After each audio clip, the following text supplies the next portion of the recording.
Bienvenue tout le monde. Je suis content de pouvoir enseigner ce matin, de prêcher la parole du Seigneur. Ce matin, on finit Romains 12, série de messages que j'ai commencé en 2021. On prend le temps que le Seigneur nous donne, puis on va à la mesure qu'on peut y aller. Mais on va finir Romains 12. Donc, vous pouvez ouvrir immédiatement vos Bibles dans Romains 12. On va être à la fin du chapitre. On va regarder le verset 14 et les versets 17 à 21. Ce matin, on va poursuivre notre réflexion sur comment l'Évangile de Jésus transforme notre intelligence, qui est, on pourrait dire, l'introduction de Romains 12. Soyez transformés par le renouvellement de votre intelligence. Comment notre façon de penser est transformée par l'Évangile. Ça, c'était le premier message que j'avais fait en 2021. Puis on avait vu ensemble comment est-ce que l'Évangile transformait nos relations avec les autres. Dans les précédents messages, on avait vu que cette transformation-là qu'opère l'Évangile dans nos vies produit en nous un amour sincère. Un amour sincère qui, premièrement, est orienté vers Dieu. Parce qu'on reçoit l'amour sincère de Dieu et que Dieu suscite en nous un amour sincère pour lui, et que Dieu aussi, à travers de ça, va nous donner un amour sincère pour les frères et sœurs. Et ça, c'est dans les versets 9 et à 16, ce qu'on a vu dans le dernier message, qui date quand même. Et ce matin, dans les versets 14, 17 à 21, on va regarder maintenant, maintenant, cet amour sincère que Dieu nous communique nous appelle aussi à avoir un amour sincère pour nos ennemis. Donc, le titre de mon message ce matin, c'est « Un amour sincère pour nos ennemis ». Donc, selon Paul, dans ce passage-ci, et Jésus dans Matthieu 5, cet amour sincère étant le fruit d'une transformation divine, ne doit pas s'étendre seulement à ceux qui nous ressemblent ou à ceux qui nous aiment, mais doit s'étendre à l'instar de l'amour de Dieu envers nos ennemis. Et ça, c'est tout un défi. Et ce matin, on va voir ensemble comment est-ce que... on va donc voir ensemble ce matin en quoi l'amour de nos ennemis est au cœur de l'Évangile. Comment est-ce que l'Évangile nous enseigne à aimer nos ennemis. On va se poser la question à savoir également, c'est qui nos ennemis? Et comment l'amour sincère de Dieu en nous va nous appeler à renoncer à la vengeance et bénir nos ennemis. Donc, on va lire les versets qui nous préoccupent ce matin dans Romains 12, versets 14 et 17 à 21. « Bénissez ceux qui vous persécutent, bénissez et ne maudissez pas. Ne rendez à personne le mal pour le mal, recherchez ce qui est bien devant tous les hommes. Si cela est possible, dans la mesure où cela dépend de vous, soyez en paix avec tous les hommes. Ne vous vengez pas vous-même, bien-aimés, mais laissez agir la colère de Dieu, car il est écrit, c'est à moi qu'appartient la vengeance. C'est moi qui donnerai à chacun selon ce qu'il mérite, dit le Seigneur. Mais si ton ennemi a faim, donne-lui à manger. S'il a soif, donne-lui à boire. Car en agissant ainsi, tu amasseras des charbons ardents sur sa tête. Ne te laisse pas vaincre par le mal, mais sois vainqueur du mal par le bien. » Prions. Seigneur Jésus, ce matin, on va adresser peut-être des sujets sensibles, des sujets difficiles, ou est-ce que ça va tellement contre notre chair, Seigneur, que d'aimer quelqu'un qui nous fait du mal, Seigneur, et ça vient nous chercher souvent. Mais Père, que ta parole soit plus puissante, que ton esprit en nous soit plus puissant que notre chair, Seigneur. Corrige-nous, instruis-nous et édifie-nous, Seigneur, par ta parole ce matin. Amen. Donc, l'amour sincère pour nos ennemis, c'est premièrement au cœur de l'Évangile. Et ici, je vais comme faire une parenthèse en débutant, avant d'expliquer le texte. Parce que le texte, on vient de le lire ensemble. Puis je vous laisserai ce matin avec ce texte-là, puis je pense que le texte est clair dans ce qu'il y a à dire. Ou est-ce que tu ne te venges pas, tu ne fais pas, tu ne réponds pas au mal par le mal. C'est assez clair, ça n'a pas besoin d'énormément d'explications. Mais où est-ce que la difficulté se trouve? C'est dans l'application, puis comment je vais faire ça? Puis où est-ce que je vais aller puiser la ressource? Où est-ce que je vais trouver ma motivation? Où est-ce que je vais trouver la force de faire du bien à mon ennemi, de pardonner, de ne pas rendre le mal pour le mal? Et si c'est l'Évangile qui transforme notre intelligence, si c'est l'Évangile de Jésus-Christ qui nous a amenés au salut, c'est l'Évangile de Jésus qui a été exprimé ce matin, sa mort à la croix, sa résurrection. C'est là où est-ce qu'on va trouver la ressource pour faire du bien à ceux qui nous font du mal, pour bénir nos ennemis. Et ce matin, je veux mon premier point, qu'on puisse regarder comment l'amour sincère pour nos ennemis est au cœur de l'Évangile, comment est-ce que Jésus, lui, l'a vécu, Dieu le Père l'a vécu, afin d'y trouver les ressources nécessaires pour le vivre dans nos vies. Donc, l'amour sincère premièrement, réprouve le mal et s'attache au bien. Donc, on va le définir, cet amour-là, et on l'avait défini ensemble lors du dernier message, mais au verset 9 de Romains 12, que l'amour soit sans hypocrisie. Ici, ce que Paul dit, c'est que l'amour soit sincère. Ayez le mal en horreur, attachez-vous fortement au bien. Et l'amour, comme Dieu l'entend, l'amour sincère a en horreur le mal et s'attache fortement au bien. Et c'est dans la personne même de Dieu. L'amour sincère reconnaît ce mal, le réprouve, mais il répond par le bien. À l'inverse, un amour hypocrite pourrait vouloir aimer, mais sans appeler le mal mal, sans réprouver le péché, sans dire que le mal est mal. Et ailleurs, on pourrait vouloir aimer, dire aimer, mais sans passer à l'action, sans faire le bien qui s'y attache et que le Seigneur nous amène à s'attacher. Donc, je définis ici c'est quoi l'amour sincère. Donc, l'amour sincère qui est honnête et exempt d'hypocrisie exerce l'amour dans la vérité. Et ça, c'est important de s'imprégner de cette pensée-là. Parce que quand vous êtes face à votre ennemi, votre définition de l'amour sincère va faire foi de comment vous allez répondre à cette personne-là. Comment est-ce que vous allez agir? Comment est-ce que votre cœur va se sentir, va se trouver? Comment est-ce que vous allez pouvoir être capable de négocier et de pardonner avec le mal qui vous est fait? Donc, l'amour sincère, honnête et exempt d'hypocrisie exerce l'amour dans la vérité. Et dans ce thème d'aimer nos ennemis, que l'amour sincère pour nos ennemis est au cœur de l'Évangile, si on prend le temps de regarder la réalité de ce que la Bible nous enseigne, il y a inimitié entre Dieu et l'homme pécheur. L'homme pécheur est ennemi de Dieu. Et ça, c'est important de se le rappeler aussi parce que nous étions ennemis de Dieu avant que Dieu nous sauve. Si on minimise l'état de la relation entre Dieu et l'homme, on dilue l'Évangile. On fait perdre de sa nécessité à l'Évangile aux yeux de tous. Parce que si finalement, ce n'est pas si grave ce qui se passe dans ta relation avec Dieu à cause de ton péché, la bonne nouvelle perd un peu de sa bonne nouvelle. Ou est-ce que finalement, c'est pas si pire que ça? Non, c'est si pire que ça. L'homme pécheur est ennemi de Dieu. Dieu est en colère contre l'homme pécheur. C'est grave ce que la parole de Dieu nous dit, que nous étions sous la colère de Dieu. Et souvent, on essaye d'être soft, on essaye d'être doux dans la manière dont on apporte l'Évangile. Des fois, on fait une distinction, on dit « Ouais, mais Dieu n'aime pas le péché, mais il aime le pécheur. » Oui, ultimement, Dieu, dans son amour sincère, répond par le bien à l'homme pécheur. Mais qu'est-ce que la parole nous dit? Psaume 5,5 « Les insensés ne subsistent pas devant tes yeux, tu hais tous ceux qui commettent l'iniquité. » Et je vous donne d'autres passages, Deutéronome 25,16, Psaume 11,5, Proverbe 3, 32, Proverbe 6, que vous connaissez, parce qu'on dit il y a 7 choses que l'Éternel a en horreur. Puis là, il parle de certains membres du corps qui commettent des péchés, mais ces membres du corps, la langue mensongère, toutes ces choses-là, ça ne fait pas abstraction de la personne. C'est la personne qui commet le péché qui est pécheur et qui s'attire la colère de Dieu. L'homme pécheur est ennemi de Dieu. Dieu a des ennemis, ce sont ceux qui pratiquent le péché. Et c'est important de se rappeler ça parce que nous étions ennemis de Dieu.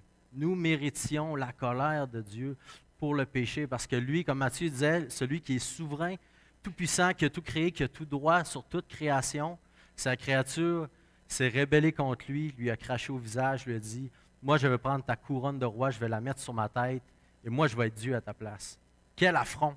Quel affront envers Dieu! Est-ce que Dieu est en droit d'être en colère? La réponse est oui. Et c'est dur à accepter pour nous parce que nous, en ce moment, on est sous la grâce.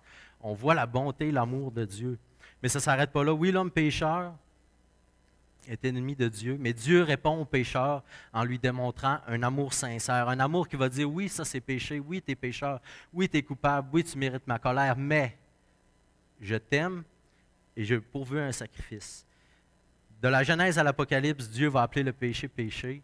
Que vous ayez dans Exode 20 les 10 commandements, que vous ayez dans le Nouveau Testament, exemple 1 Corinthiens 6, 9 à 11, que Paul va lister des péchés à travers Jésus lui-même, dans sa vie, va mettre en lumière le péché dans la vie des gens, mais toujours afin d'y répondre par le bien. Dans son amour, Dieu offre Jésus en rançon pour notre péché. Et vous connaissez tous Jean 3,16, car Dieu a tant aimé le monde qu'il a donné son Fils unique. Et sa colère contre le péché et le pécheur, c'est Jésus qui la prend. Dieu exerce le jugement que demande sa sainteté face au péché. Dieu est saint, Dieu est parfait, Dieu ne peut pas tolérer cette rébellion, il doit la punir. Parce qu'il n'y a personne d'autre qui peut être Dieu à côté de lui. Et Dieu va le punir, mais il va punir son Fils à notre place, la colère que nous méritions. Nous qui étions ses ennemis, c'est Jésus qui prend cette peine-là. Donc Dieu peut nous aimer sincèrement. Donc l'amour de Dieu n'est pas hypocrite, car son amour, il peut la manifester tout en respectant sa sainteté et la colère qu'il a contre le péché, qui doit être puni dans sa justice. Colossiens 1, 20, 22 nous dit, il a voulu par Jésus réconcilier. Donc, il y a une réconciliation, ça veut dire qu'on était séparés. Tout avec lui-même en faisant la paix. Pourquoi faire la paix? Parce qu'il y a une guerre entre l'homme pécheur et Dieu. Il y a des volontés qui s'opposent. Par le sang de sa croix, il veut faire la paix. Et vous qui étiez autrefois étrangers et ennemis par vos pensées et par vos mauvaises œuvres, il vous a maintenant réconciliés par sa mort dans le corps de sa chair pour vous faire paraître devant lui saint, irrépréhensible et sans reproche. Ça, c'est ce qu'on est en ce moment. Mais on était avant étrangers, ennemis, on méritait la colère. Puis pourquoi je prends le temps de, comme je l'ai dit tout à l'heure, de se réexpliquer ça? Parce que c'est ça l'Évangile. C'est ça la bonne nouvelle, c'est qu'on méritait la colère. Dieu ne nous donne pas la colère qu'on mérite parce que son Fils l'a pris sur lui. Amen. Je vois Yves, amen. Mais c'est ça, c'est une bonne nouvelle, ça. Puis c'est merveilleux. Puis souvent, dans la vie chrétienne, puis par rapport à nos ennemis, on oublie que nous étions, on va oublier qu'on était ennemis de Dieu. Que ce que mon voisin fait ou me fait ou fait face à Dieu, j'étais comme lui. Je n'étais pas mieux que lui. J'ai été sauvé par grâce, j'ai été racheté par grâce. Si vous avez été transformé par l'Évangile, si vous avez vécu la nouvelle naissance, si vous êtes converti, là, je vous donne tous des synonymes. Si vous avez, vous avez eu la foi et la repentance en Jésus, l'amour sincère que Dieu vous a manifesté par son Fils, à vous, son ennemi, ça doit être vécu de la même manière entre vous et vos ennemis. C'est là que des fois, on l'aime, on pourrait dire, la substitution que Jésus prend pour nous. Mais des fois, on l'accepte moins pour la substitution qu'il offre aux autres autour de nous. Mais c'est la même grâce que le Seigneur veut qu'on donne à nos ennemis. Donc, l'amour sincère pour nos ennemis est au cœur de l'Évangile. C'est présent, c'est là, c'est partout. Mais maintenant, qui sont nos ennemis? Le texte ici nous parle de ceux, si vous regardez au verset 14, « Bénissez ceux qui vous persécutent. Ne rendez pas le mal pour le mal. » Donc, c'est des personnes qui persécutent, qui font le mal contre nous. Et c'est quoi persécuter? Ben, c'est traiter injustement quelqu'un par rapport à sa religion, par rapport à sa race, par rapport à... Peu importe le critère, mais c'est de le traiter injustement. Et par rapport à nous, ben, c'est par rapport à notre foi, par rapport à la manière dont on veut marcher avec le Seigneur Jésus, par rapport à nos croyances. Et il y a des gens qui vont nous persécuter pour ça. Jésus a dit, ils m'ont persécuté, ils m'ont haï. Moi, le Maître, ils vont faire de même envers vous. Fait que ça peut se passer à différents niveaux. Mais premièrement, je veux faire le point que si ce matin, tu n'es pas né de nouveau, si tu n'as pas eu un point d'arrêt dans ta vie où est-ce que tu as dit, moi, Jésus, je crois que tu as pris ma place à la croix pour prendre la colère de Dieu qui me revenait. Si c'est quelque chose qui ne s'est jamais passé dans ta vie, ben, ton ennemi numéro 1, c'est Dieu. On n'aime pas ça entendre ça, mais c'est Dieu ton ennemi parce que la colère de Dieu est sur toi, mais il t'appelle à la repentance, mais il a donné son Fils pour te sauver. Et aujourd'hui, il t'appelle à dire, j'ai péché contre toi, Dieu, je te demande pardon. Sauve-moi, je crois que ton Fils a pris la colère qui me revenait. Puis, si c'est votre cas ce matin, tu peux arrêter de m'écouter à partir de ce moment-ci, puis réfléchir à ça. Écoute-moi plus, le reste, pense à ça. Puis si tu es un enfant de Dieu, si tu as connu la nouvelle naissance, si tu as la foi en Jésus, bien, continue de m'écouter parce qu'on a encore. Donc, en tant qu'enfant de Dieu, dans le contexte des chrétiens de Rome, bien, il allait avoir de la persécution. On pourrait dire le climax de la persécution à Rome n'était pas arrivé. Les Juifs s'étaient fait mettre dehors de Rome un peu dans cette époque-là. Et plus tard, va arriver une grande persécution de la part de l'empereur Néron. Et Paul prépare l'Église de Rome, ne sachant pas l'avenir, mais dans la divine providence de Dieu, à cette persécution qui allait prendre place pour l'Église qui est à Rome.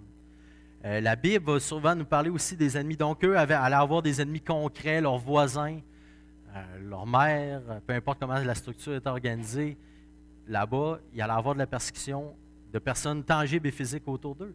La Bible va souvent nous parler d'ennemis comme par rapport à Satan, le monde, la chair. Mais ici, dans notre texte, ce n'est pas ces ennemis-là dont Paul nous parle.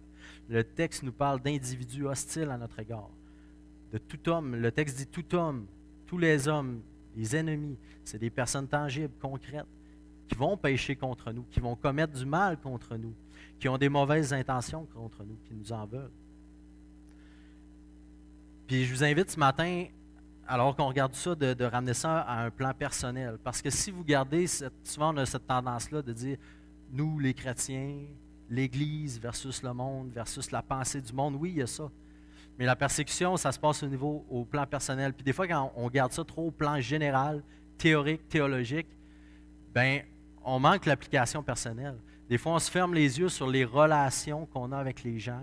Où est-ce qu'on vit de la persécution? Où est-ce que des gens ont péché contre nous? Où est-ce que des gens ont commis du mal contre nous? Puis qu'on ne veut pas aller devant le Seigneur avec ça pour pardonner, pour traiter ça parce que ça fait mal. Puis on veut l'enfouir, puis on garde ça, nous autres contre le gouvernement, nous autres contre ci, contre ça. Oui, le monde ne suit pas le Seigneur. Le monde, un jour, va nous persécuter davantage. Le Seigneur nous le dit, il n'y a pas de surprise là-dedans. Mais au niveau personnel, ici, ce que Paul nous partage, c'est au 1 à 1 avec la personne qui t'a fait du mal. Et la dernière question par rapport à nos ennemis, bien, as-tu des ennemis? Puis des fois, on entend, j'ai-tu des ennemis? Puis je vous invite vraiment à réfléchir à ça parce qu'après ça, l'application que vous allez en faire, le Saint-Esprit va vous éclairer par rapport peut-être à ces visages, à ces personnes que vous allez avoir en tête. Quelqu'un a-t-il péché contre toi? Quelqu'un est-il hostile envers toi à cause de ta foi, au travail, dans ta famille, ton voisin, dans ton quartier, au club de golf, dans ton équipe de hockey, peu importe? Y a-t-il quelqu'un qui est hostile? Y a-t-il quelqu'un qui se moque de toi? Y a-t-il quelqu'un qui est violent contre toi? Y a-t-il quelqu'un qui a des paroles dures contre toi à cause de ta foi, à cause de la manière dont tu veux vivre avec le Seigneur? Y a-t-il des gens qui commettent des péchés contre toi? Réfléchis, pense. Comme j'ai dit, que l'Esprit t'éclaire sur comment répondre à ces personnes, à la lumière du texte qu'on a ici ce matin. Donc, l'amour sincère de Dieu en moi m'appelle à renoncer à la vengeance et à bénir mes ennemis. C'est en gros le résumé des versets 14, 17 et 21. Puis en lisant les versets, gardez en tête que nous étions aussi ennemis de Dieu avant que Jésus nous sauve. Puis gardez en tête comment Dieu nous a traités, puis comment il veut traiter les gens qui nous entourent. Verset 14, on le lit ensemble. « Bénissez ceux qui vous persécutent, bénissez et ne maudissez pas. » Qu'est-ce que c'est bénir ceux qui nous persécutent? Ce n'est pas seulement dire du bien, okay, de bénir, dans le sens où si quelqu'un t'a fait du mal, puis que tu fais comme si de rien n'était, puis oui, c'est un bon gars, bien ça en fait, c'est un peu hypocrite, parce que la personne t'a blessé, c'est pas une bonne personne, elle t'a fait du mal, elle a commis un péché contre toi.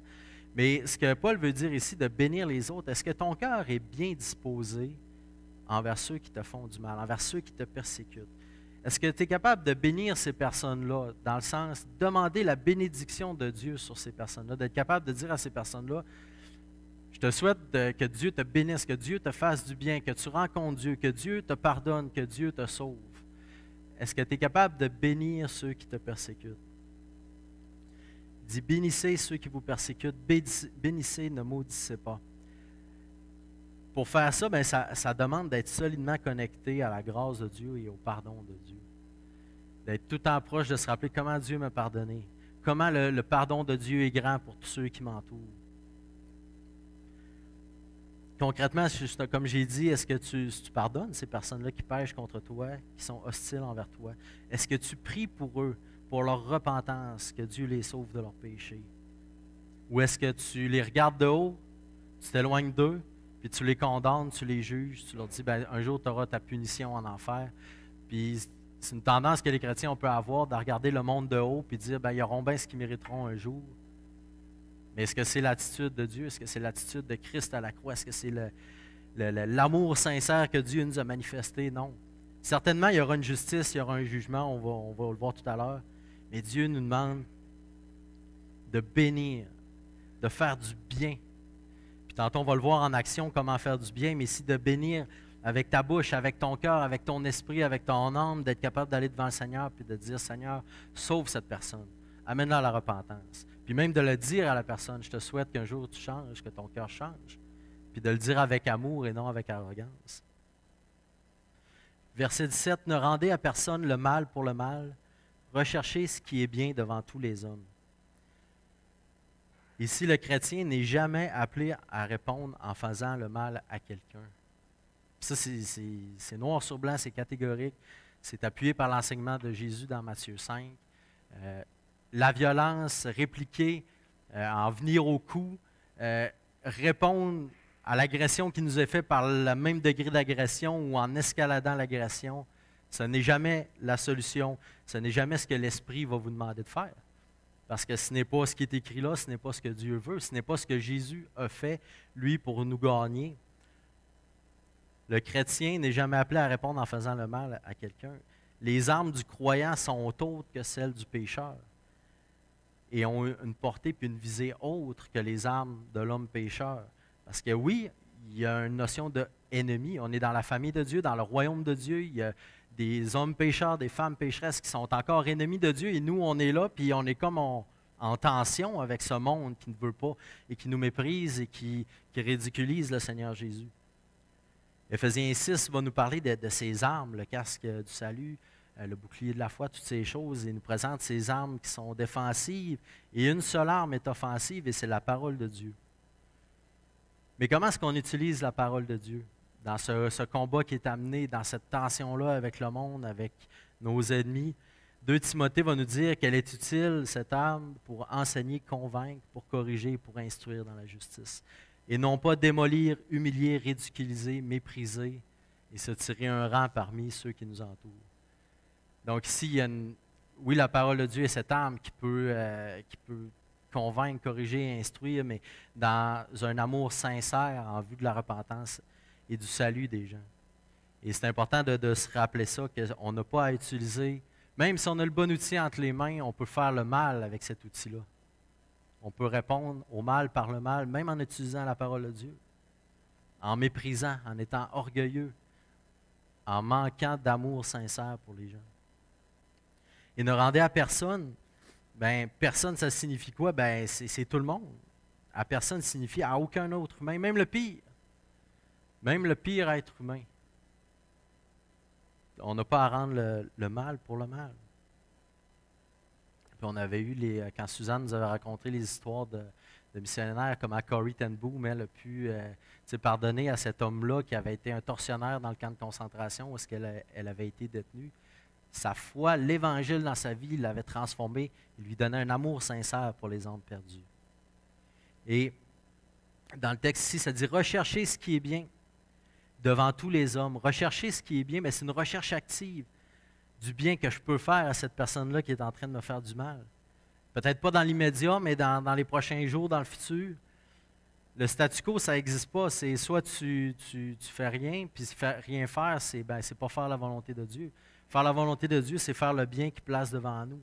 Et d'être capable, quand on a cette souffrance-là, d'aller devant le Seigneur, de lui exposer, mais de lui demander aussi, qu'est-ce que tu veux que je fasse comme bien à cette personne qui me fait du mal, qui me persécute?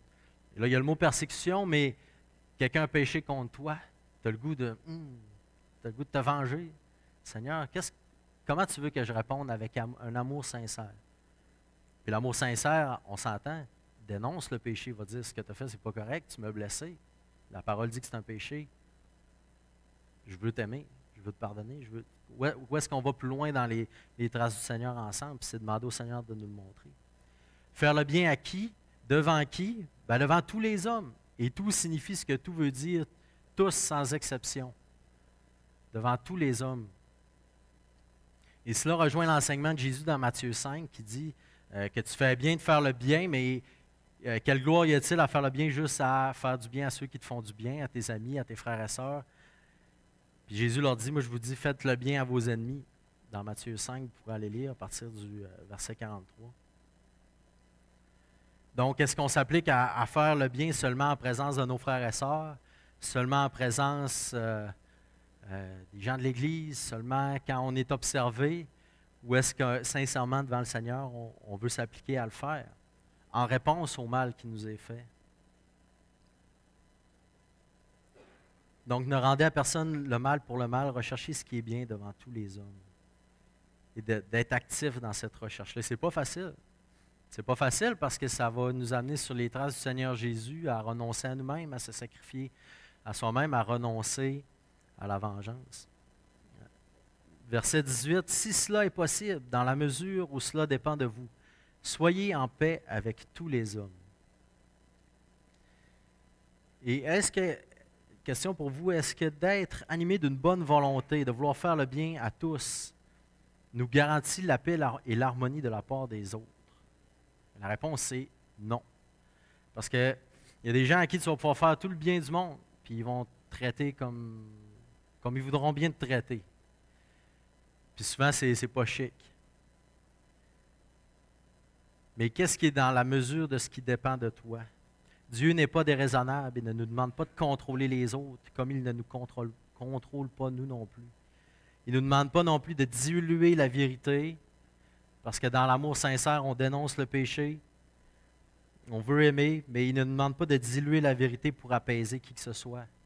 Il ne nous demande pas de compromettre notre foi ou notre intégrité spirituelle, si on peut s'exprimer ainsi, pour apaiser celui qui nous en veut. Il ne nous demande pas d'acheter la paix à tout prix. Il nous demande d'être en paix dans la mesure de où cela dépend de vous, si cela est possible. Donc, qu'est-ce qui dépend de nous? Qu'est-ce qui nous appartient? Ce qui nous appartient, c'est notre cœur, c'est nos pensées, c'est nos actions, nos paroles. Qu'est-ce qu'on va faire avec ce qui se passe là? Qu'est-ce qui va déborder de notre cœur? Donc, est-ce que c'est possible, nous, de vivre en paix avec les autres, même si les autres ne sont pas en paix avec nous? C'est possible, par l'Évangile de Jésus, par la présence de l'Esprit en nous. Ça débute dans notre cœur, tout à l'heure, dans le premier point, en disant « Bénissez ceux qui vous persécutent, bénissez, ne maudissez pas ». Je parlais du pardon. Mais comment est-ce qu'on en arrive à pardonner à quelqu'un qui nous fait du mal? Le pardon ne veut pas dire la réconciliation. Parce qu'ici, le texte le dit « si cela est possible ». Si cela est possible, que tu sois vraiment en paix et réconcilié, on pourrait dire, mais soyez en paix avec tous les hommes. Mais toi, tu peux t'efforcer de faire tout ce qui est bien, de bénir ton ennemi, puis tout ça, puis la paix ne sera jamais réciproque. Il n'y aura pas de réconciliation.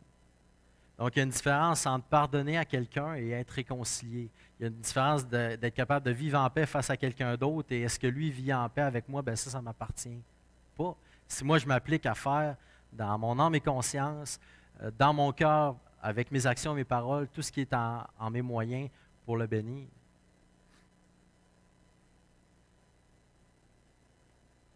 Puis ce qui est important là-dedans pour arriver à être en paix, bien, la paix va commencer de là, avant que la paix soit dans mes paroles, avant que mes paroles soient paisibles envers quelqu'un qui me fait du mal, avant que mes actions soient des actions de paix et de bénédiction envers quelqu'un. Il y a quelque chose qui doit prendre place ici, ça s'appelle le pardon. Est-ce que je ramène ma situation avec cette personne-là qui me fait du mal à l'échelle de ma situation face à Dieu? Comme la parabole que Jésus va donner à ses disciples, où est-ce que quelqu'un devait 1 million de dollars et son maître va le libérer de cette dette, et cette même personne va aller voir quelqu'un qui lui doit 100 dollars puis il va le jeter en prison. La grâce qu'il a reçue, il ne la donne pas à l'autre qui lui doit infiniment moins que ce que lui devait à son propre maître. Est-ce qu'on ramène ça devant Dieu, ce que je vis? Le but ici, c'est de ne pas dire ce que tu vis, ça fait pas mal. Ce n'est pas de dire ce que tu vis, c'est pas réel, ou ce que tu vis n'a pas d'importance, au contraire. Mais il faut l'adresser dans cette perspective-là, dans le sens où est-ce que, aïe aïe, j'étais ennemi de Dieu. Dieu m'a pardonné, je méritais l'enfer, je méritais la colère de Dieu. Et Dieu m'a gracié. Seigneur, je veux regarder à toi. Comment Dieu a-t-il pu me pardonner? Eh bien, il a sacrifié son Fils. Il a regardé à son Fils même quand je pêche encore aujourd'hui, Dieu peut me regarder avec un regard favorable et me bénir parce qu'il me voit à travers son Fils. Il regarde son Fils qui a payé le prix à la croix. Et sa justice, sa soif de justice, on pourrait dire sa soif de vengeance face au péché est satisfaite.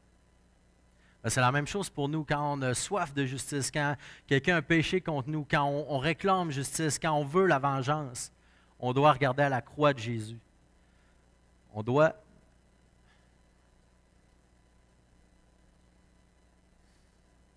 Excusez-moi.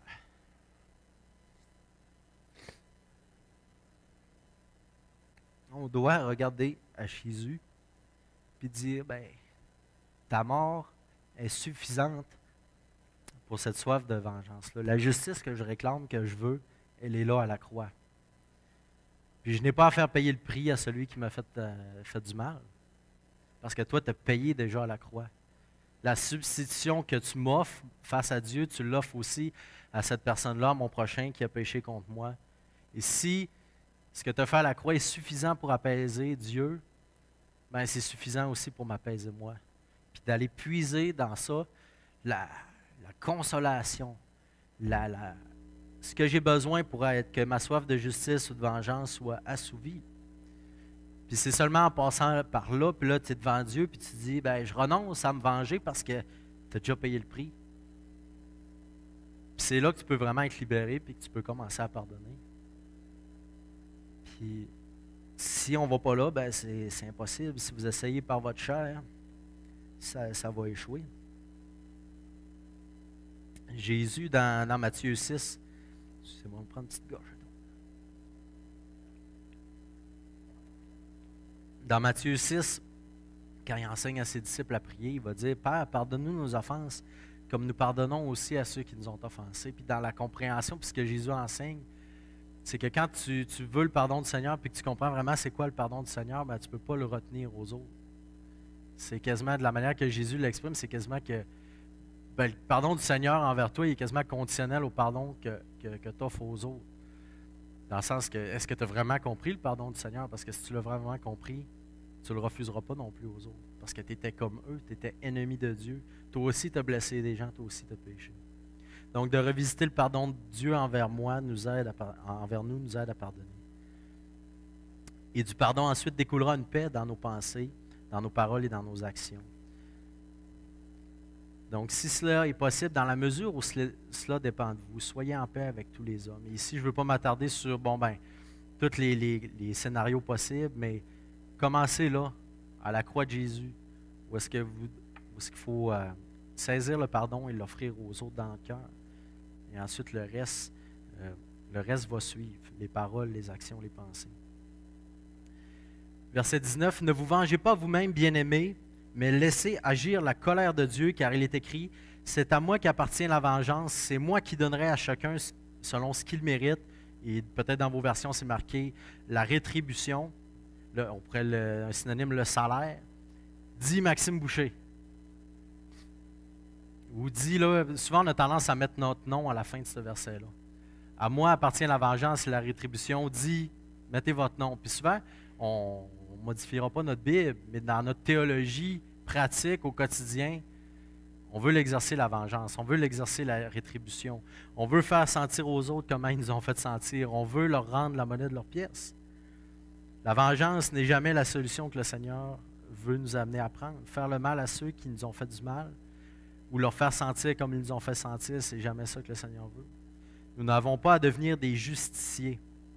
Et un justicier, c'est quoi? C'est quelqu'un qui croit que la justice en place n'est pas suffisante et que lui doit prendre les choses en main. Un peu comme Batman ou tous nos films de super-héros. Puis quand on regarde à notre culture populaire, on aime donc ça, voir quelqu'un qui prend les choses en main. Puis il va y dire, puis il fait savoir, puis il passe par là. Puis ça, c'est notre soif de justice qui est corrompue par notre nature pécheresse, puis qui se livre à la vengeance, qui est loin d'être la justice et la saine colère de Dieu contre le péché.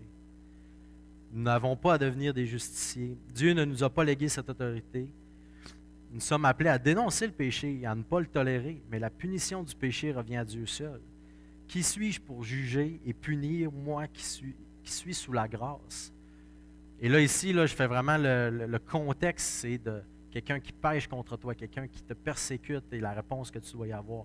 On n'est pas dans tout autre contexte où est-ce que là, il y a des nuances, où est-ce qu'il faut justement, comme la discipline d'Église ou ces choses-là. Mais ce n'est pas à nous de punir. Ici, Paul cite Deutéronome 32 à 35 et rappelle que la vengeance, faire justice, appartient à Dieu seul. Ce n'est pas notre rôle. Le salaire que mon ennemi mérite relève de Dieu. Je n'ai pas à lui rendre la monnaie de sa pièce. Et autant que c'est contre-culturel pour nous, autant que c'était contre-culturel pour les gens de l'époque de Paul et de l'époque de Jésus. Jésus va dire dans Matthieu 5,38, « Vous avez appris qu'il a été dit œil pour œil et dent pour dent. Mais moi, je vous dis de ne pas résister aux méchants. » C'est quelque chose à faire. Puis des fois, c'est aussi simple que dans nos paroles, nos réactions face aux nouvelles du soir. Je me souviens être à l'heure du lunch, on écoute la TV à job, puis là, tu vois, il s'en va en prison, puis là, tu sais, il a fait du mal à des enfants. Puis là, tu sais, le monde, j'espère qu'ils vont le pincer comme il faut, puis tu sais, il n'y a pas eu assez d'années, puis tout ça. Mais nous, on n'a pas à avoir ces discours, on n'a pas à avoir cette attitude-là. Moi, je m'imagine Dieu, justement, qui a livré son fils, il a livré son enfant. Qu'est-ce qu'on a fait à son enfant? On l'a crucifié. Puis comment Dieu a répondu? Grâce sur grâce, il nous a accordé un salut à travers cette offense-là. Et j'ose même pas m'imaginer qu'est-ce que je ferais si quelqu'un touchait à mes enfants. Puis ma réaction humaine, c'est quoi? C'est de dire, il est mieux d'avoir des bonnes assurances, ou peu importe, il est mieux de se cacher. Tu sais, j'ai une soif de justice, j'ai une soif de vengeance, parce que j'aime mes enfants, mais j'espère que dans sa grâce, le Seigneur m'apporterait à avoir un amour sincère pour cette personne-là qui a péché contre mes enfants, contre moi. J'ai aucune idée de ce qui se passerait, mais je prie le Seigneur. Et c'est un travail d'amont aussi dans nos vies, de cultiver tout de suite cet esprit-là, de dire tout de suite dans votre cœur, non, je ne me vengerai pas. Si vous attendez d'arriver devant une situation, vous allez faire ce que la chair va vous indiquer de faire, mais de renouveler votre intelligence, de dire non, la vengeance, c'est non, non, non, non. C'est ce que la parole de Dieu dit, c'est ce que je veux faire. Et en bon français, de se minder à ça, de se conditionner, merci François, à ça. Le cœur de l'homme a soif de justice, mais son péché l'empêche de l'exercer avec droiture. Seul Dieu est le juste juge pour exercer le jugement. Et de réaliser ça, ça nous libère, ça nous donne une paix aussi, parce que ça nous donne un espoir qu'un jour, Dieu va juger justement chacun des péchés qui vont avoir été commis. Et si vous êtes venu à la foi à la repentance en Jésus-Christ, votre péché a été jugé à la croix.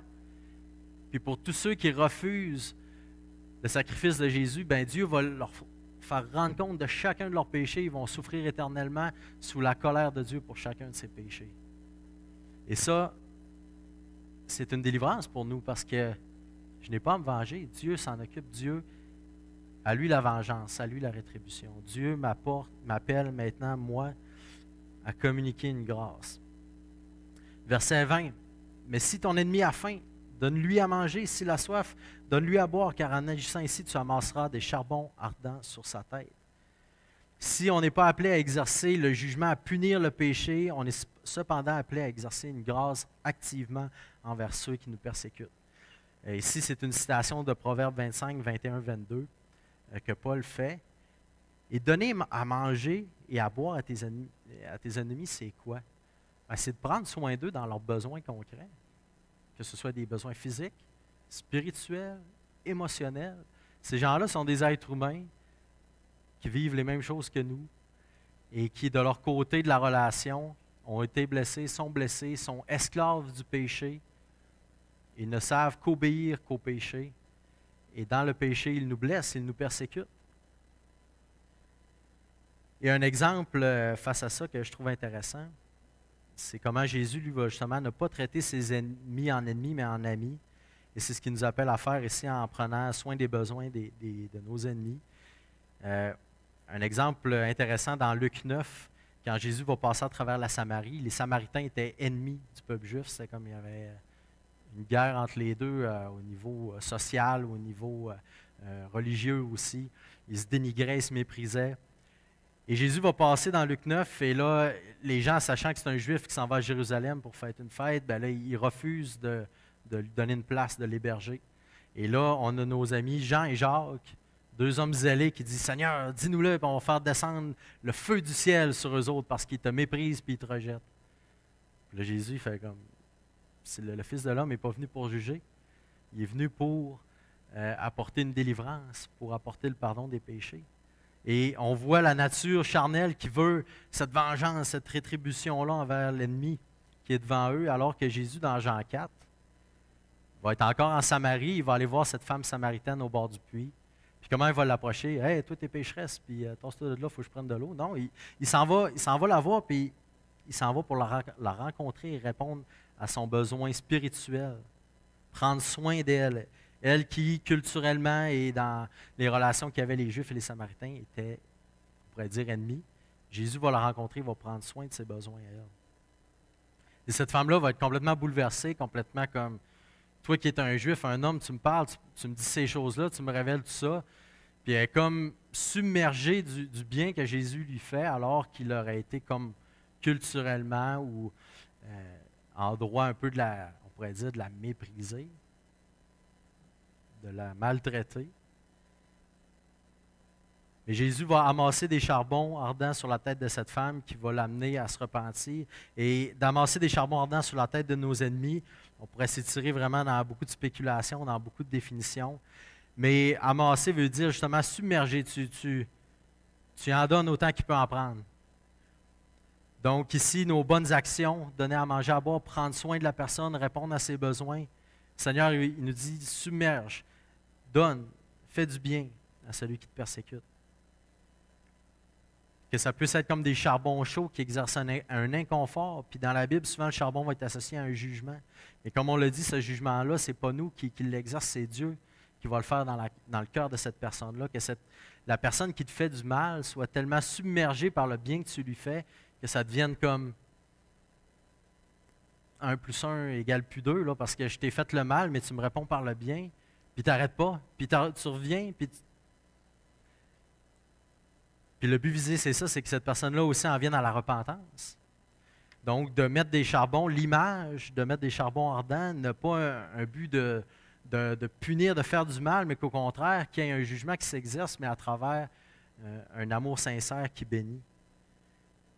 Et que dans son esprit, cette repentance-là s'opère, que ce jugement-là, il se l'applique à lui-même par l'esprit dans sa tête, et qu'il vienne à se repentir. Le but, c'est de gagner un ennemi, d'en faire un ami, d'en faire un frère, une sœur. Mais est-ce que le succès de cette opération-là, des charbons ardents, est un succès? Est-ce que le Seigneur nous garantit un succès? Nullement, sinon il n'y aurait jamais eu de martyrs dans l'Église, il n'y aurait jamais de personnes qui se seraient fait persécuter jusqu'à la mort. Comme tantôt on a lu, ça dépend de nous. Nous, on est responsable de notre côté de la relation, puis la personne de l'autre côté est responsable du sien, il va avoir en rendre compte devant le Seigneur. Donc, peut-être que vous allez faire du bien à la personne qui vous fait du mal. Puis peut-être que cette personne-là va continuer de te faire du mal.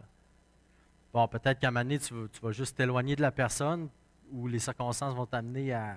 Vous ne vous voyez plus, mais si ça persiste, ça persiste. Bien, le Seigneur te demande de continuer de submerger cette personne-là. Et on s'entend ici, on parle d'une persécution par rapport à notre foi, par rapport... on fait abstraction un peu de tout ce qui pourrait être quelqu'un qui commet un crime envers vous, il ne peut plus vous voir, etc. Il y a un cadre pour ces choses-là. Mais ce que le Seigneur nous amène à vivre dans notre cœur, c'est d'avoir ce désir-là de bénir. Puis c'est la part que le Seigneur nous donne. Si ton ennemi a faim, donne-lui à manger. S'il a soif, donne-lui à boire. Car en agissant ainsi, tu amasseras des charbons ardents sur sa tête. Et Paul conclut avec le verset 21, « Ne te laisse pas vaincre par le mal, mais sois vainqueur du mal par le bien. » Il n'y a pas de statu quo. Si tu veux avoir la victoire sur le mal qui t'est fait, les gens qui te font du mal, la victoire se gagne en faisant le bien. Paul résume et conclut son exhortation avec ces paroles. Répondre au mal par le mal serait de se laisser vaincre par le mal. La vraie victoire ne s'obtient qu'en marchant dans les pas de Jésus, qui s'est sacrifié pour nous, qui nous appelle à sacrifier pour les autres. Répondons à l'amour de Dieu pour nous en aimant nos ennemis, en leur faisant du bien, comme Dieu nous a fait pour nous amener à la repentance, dans l'espoir de gagner des âmes pour lui. Et tout à l'heure, je vous demandais d'avoir des noms de personnes, de visualiser, bon, mais c'est qui tes ennemis, c'est qui pêche contre toi, c'est qui te persécute. Et d'avoir ça en tête, continuez d'avoir ça en tête. Et je veux terminer en vous suggérant des lectures, peut-être cette semaine. Un personnage de l'Ancien Testament qui est un exemple parfait de faire du bien à ceux qui vous font du mal, c'est David avec Saül. David, avant de devenir roi, Saül était roi et Saül l'a maltraité, l'a pourchassé, il n'y a rien qu'il n'a pas fait. Puis comment la réaction de David, comment David s'appuyait sur le Seigneur pour continuer de bénir Saül. Et je vous dis des passages, 1 Samuel 24, où est-ce que David épargne Saül une première fois, 1 Samuel 25, où est-ce que David va épargner Saül une deuxième fois. 1 Samuel 18 et 1 Samuel 23, 1 Samuel 20, où est-ce que même David va mettre une mesure de plus, il va traiter une alliance avec le fils de Saül pour prendre soin de la maison de Saül. 2 Samuel 9, où est-ce que David va prendre soin, il va mettre en application le bien qu'il avait promis en prenant soin de Méphibosheth. Dans 2 Samuel 1, où est-ce que Samuel va exercer la justice contre celui qui va avoir présumément tué Saül, parce que David reconnaissait Saül comme le loin de Dieu. Donc, c'est des lectures qui sont intéressantes pour voir c'est quoi un cœur qui répond au mal par le bien. C'est des exemples très concrets. Prions, Seigneur. Seigneur Jésus, je veux te dire merci pour ta parole qui est vivante. Seigneur, tu vois nos cœurs, tu vois qu'on est faible, tu vois qu'on... Seigneur, dans ces zones-là de notre vie, Seigneur, quand les gens nous font du mal, notre chair est forte pour vouloir se venger. Seigneur, donne-nous d'être dociles à ta parole, dociles à toi, Seigneur, mais surtout de regarder à ta croix. De ne pas juste penser que c'est magique, mais Seigneur, tu as vraiment payé le prix pour le péché. Pour mon péché et puis le péché des autres, Seigneur. Et aide-nous à regarder à Christ, à s'approprier cette justice, non seulement pour nos péchés, de nous envers toi, mais pour les péchés des autres envers nous, Seigneur. D'y trouver une consolation, d'y trouver un réconfort, d'y trouver la ressource, la puissance pour pardonner, Seigneur, et faire du bien à ceux qui nous font du mal. Et Seigneur, je veux te bénir et te remettre notre assemblée entre tes mains. Amen. Bon dimanche à tous, que le Seigneur vous bénisse.